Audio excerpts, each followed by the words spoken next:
Hello everyone, I hope कि आप सभी बहुत अच्छे होंगे। और आज का जो वीडियो मैं बना रही हूँ ये मैं इसीलिए बना रही हूँ क्योंकि बहुत सारे लोगों के मुझसे सवाल होते हैं कि अगर वो टैरो कार्ड रीडिंग सीखना चाहें तो क्या वो सीख सकते हैं, क्या उनके लिए कार्ड्स को रीड कर पाना आसान होगा या मुश्किल होगा। थोड़ा सा अगर उनको आइडिया मिल जाएगा तो फिर वो ईज़िली डिसाइड कर पाएंगे कि उन्हें आगे टैरो कार्ड रीडिंग का कोर्स करना चाहिए या नहीं करना चाहिए। ठीक है, तो मैं आपको अपने तरीके से ही बताऊंगी जैसा मुझे मेरे मेंटोर ने सिखाया था, क्योंकि सबके पढ़ाने का तरीका अलग होता है। ठीक है, बट आपको थोड़ा सा आइडिया मिल जाएगा कि कार्ड्स को कैसे रीड करते हैं। ठीक है, तो यहाँ पे मेरे सामने जो मेरा डेक रखा हुआ है ये rider and wait tarot deck है। और मोस्ट ऑफ द मेंटोर्स जो हैं वो इसी डेक से सिखाते हैं कार्ड्स को रीड करना। तो मेरे सामने फर्स्ट जो कार्ड मुझे दिख रहा है द टावर कार्ड है। ठीक है, तो मैं इसी से आपको सिखाती हूँ। थोड़ा सा पूरा तो नहीं बता पाऊँगी, ठीक है, क्योंकि हम यहाँ कोर्स तो कर नहीं रहे हैं, हम केवल एक आइडिया ले रहे हैं। तो थोड़ा बहुत कैसे रीड करते हैं वो बताऊँगी। तो द टावर के कार्ड में अगर आप देखेंगे, ठीक है, तो आपको यहाँ पे पिक्चर में दिख रहा है कि एक टावर है। ठीक है, उसमें से दो लोग यहाँ पे हमें गिरते हुए दिखाई दे रहे हैं। ऊपर यहाँ पे बिजली गिरी हुई है इस टावर पे, जिससे कि आग लग चुकी है। और इस टावर पे जो क्राउन था, ठीक है, वो बिजली गिरने की वजह से ये क्राउन यहाँ से हट चुका है। ठीक है, और नीचे अगर आप इस टावर का बेस देखेंगे तो ये खोखला सा आपको दिखाई दे रहा है और पीछे पूरा डार्कनेस का सीन बना हुआ है। अब यहाँ पे इस पिक्चराइजेशन को आप कैसे रीड करेंगे इस कार्ड को, क्लाइंट के जो सवाल है उस पर। तो मान लीजिए कि अगर आपके पास में कोई क्लाइंट आता है और वो कहता है कि उसको उसके रिलेशनशिप के बारे में जानना है, करंटली उसके रिलेशनशिप की क्या सिचुएशन है।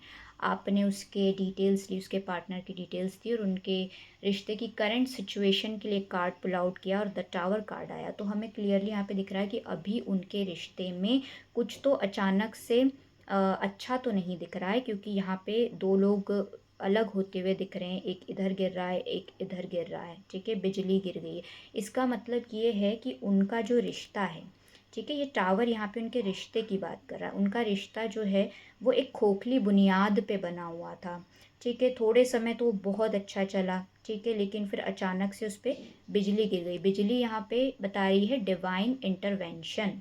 ठीक है, जब दो लोग एक खोखले बेस पर कोई रिश्ता बनाते हैं तो वो बहुत ज़्यादा लंबे समय तक नहीं चल सकता है। ठीक है, क्योंकि या तो दोनों पार्टनर्स इक्वली एफर्ट नहीं कर रहे थे, या वो एक दूसरे से झूठ बोल रहे थे, एक दूसरे को चीट कर रहे थे।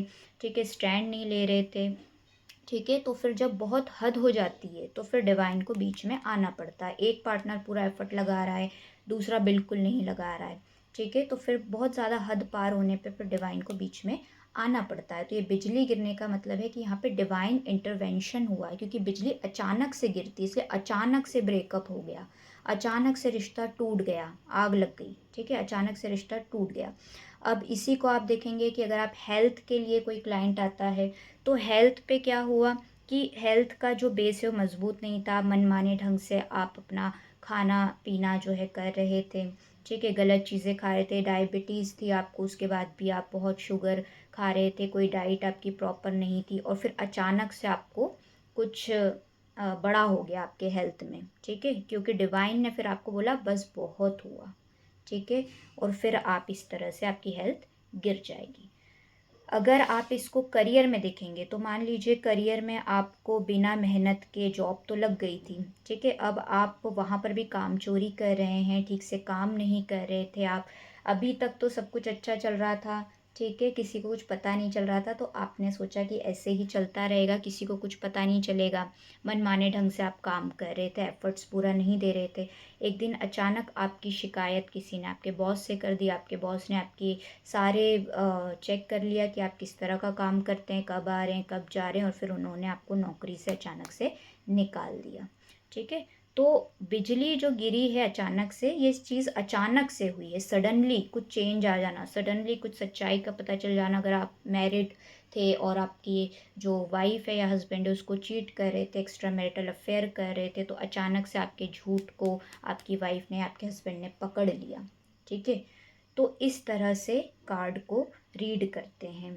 और वैसे तो ऊपर नंबर जो दिख रहा है इसका भी मीनिंग होता है, ये कलर का, पिक्चराइजेशन का, रीडर की इंट्यूशन का, ठीक है, ये सब कुछ मिला के एक प्रॉपर एक्यूरेट रीडिंग होती है। बट ये मैंने आपको एक थोड़ा सा आइडिया दिया है कि किस तरह से कार्ड को रीड किया जाता है क्लाइंट के सिचुएशन के अकॉर्डिंग, ठीक है। तो अगर आपको अब लगता है कि आप सीख सकते हैं, आपके लिए इजी होगा, आप तो अगर एफर्ट डालेंगे तो सीख जाएंगे, तो फिर आगे आप कोर्स को कर सकते हैं टैरो कार्ड रीडिंग के, ठीक है। जिनसे भी आप सीखना चाहें आपकी मर्ज़ी है। मेरा काम था आपको थोड़ा सा एक आइडिया देना कि आपको आगे चलकर कोई डाउट ना रहे कि आप सीख पाएंगे या नहीं सीख पाएंगे, ठीक है। तो अब आपको आइडिया हो जाए। तो चलिए मिलते हैं नेक्स्ट वीडियो में, तब तक के लिए God bless you all, take care, bye bye.